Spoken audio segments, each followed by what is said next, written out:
I was on my knees, dust cloth in hand, sliding a box back under his bed when it caught my eye. A card, white lace trim, gold lettering. Congratulations on your wedding, Daniel and Claire. The date stopped my pulse. 2 days from now. My stomach tightened like a fist. My fiancé, my Daniel, was getting married to someone else. I was wiping down tables at the cafe where I worked, hands raw from soap and steam, when he walked in.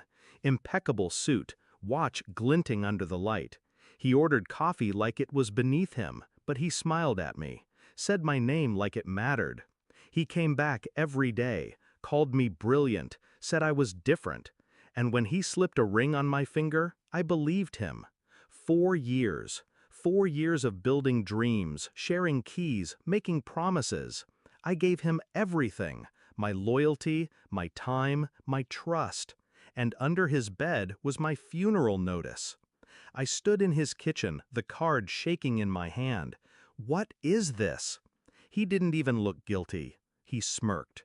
You weren't supposed to see that. My chest tightened. You're getting married? In 2 days? He leaned back against the counter, arms folded. Calm, cold. Did you really think I'd end up with a low-life coffee girl like you? You were practice, that's all. His words carved through me. I felt my heart split open, but my face stayed stone. He mistook my silence for defeat. He was wrong. Rage wanted me to scream, to claw, to ruin. But rage is sloppy. I needed precision. He prided himself on appearances, on the image of perfection. That would be my weapon. I dug, found Claire, his bride-to-be, online. Perfect hair, perfect smile, the kind of girl bred for champagne and yachts, the kind of girl Daniel wanted to be seen with.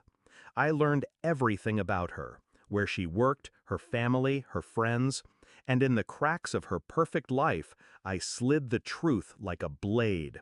Screenshots of his messages to me, pictures of us together, receipts dated only weeks before, evidence of the double life he thought he buried under charm. I didn't send them all at once, no. I dripped them, slow, deliberate. A message here, a photo there, enough to plant doubt, not enough to stop the wedding. Because I wanted the stage. I wanted the world watching when the mask came off. The church was drenched in white flowers. Guests in suits and silk filled the pews. Cameras ready to capture the fairy tale.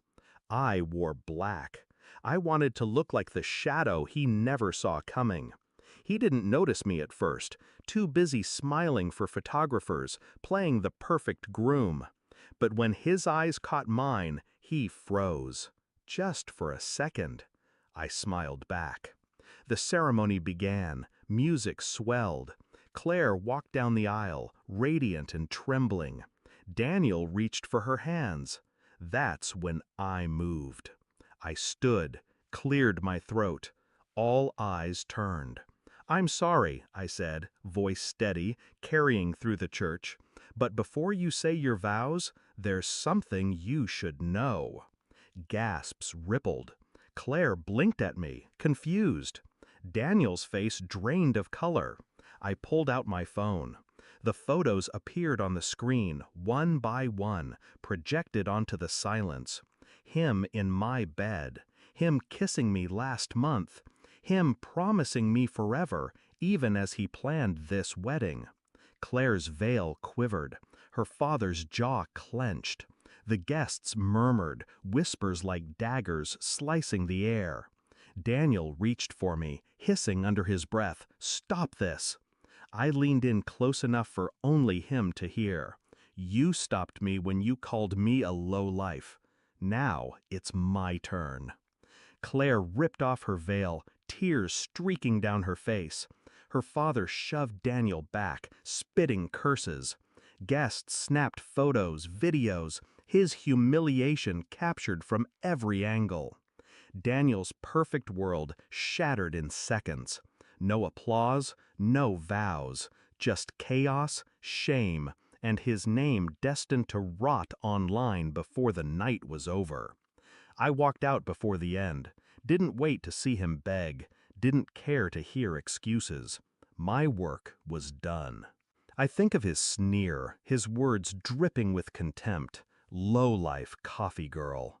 And then I think of the church, the gasps, the looks on their faces when they realized the truth. He wanted me small, he wanted me disposable, but I turned his wedding day into his execution stage. 4 years of my life weren't wasted. They were an investment.